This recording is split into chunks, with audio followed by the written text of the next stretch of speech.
સુરતની નવી civil hospital વારંવાર વિવાદોથી ઘેરાયેલી રહેતી હોય છે, ત્યારે ફરી એકવાર સુરતની નવી સિવિલ હોસ્પિટલનો વિવાદ સામે આવ્યો છે.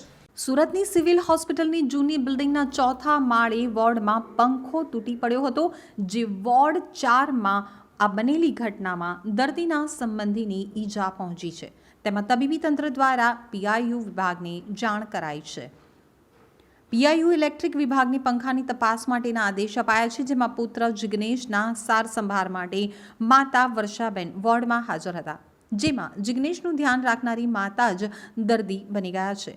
પંખો પલંગ ઉપર સૂતેલા દર્દીના માથા ઉપર પડતા તેમને ઈજા આવી હોવાથી તેમની સારવાર લેવાનો વારો આવ્યો છે. સુરતની નવી સિવિલ હોસ્પિટલના કેમ્પસમાં આવેલ જૂની બિલ્ડિંગના ચોથા માળે જે 4 વોર્ડમાં પંખો તૂટી પડતા દર્દીના સગા ઉપર પડતા માથામાં સામાન્ય ઈજા પહોંચતા પોતે પણ દર્દી બની ગયા છે. તબીબી તંત્ર દ્વારા પીઆઈયુ ઇલેક્ટ્રિક વિભાગને પંખાની તપાસ માટેના આદેશ આપતા કામગીરી શરૂ કરી દેવાઈ છે.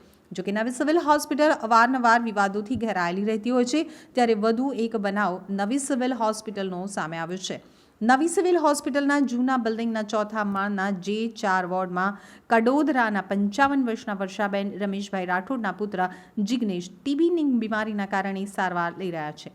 જિગ્નેશની સાર સંભાળ માટે માતા વર્ષાબેન વોર્ડમાં હાજર હતા.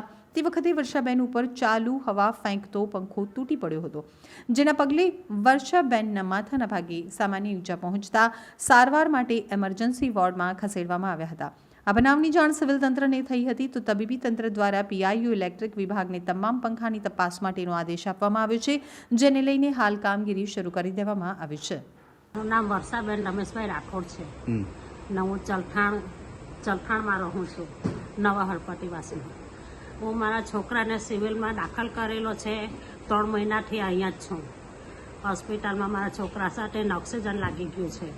તો હું બપોરે ખાઈને બાજુનો ખાટલો ખાલી હતો, એના પર જરાક આરામ કરવા બેઠી હતી તો મને ઊંઘ આવી ગઈ, સૂઈ ગઈ.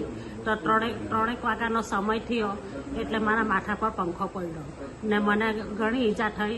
મને વાગ્યું, મને લોહી નીકળી ગયું.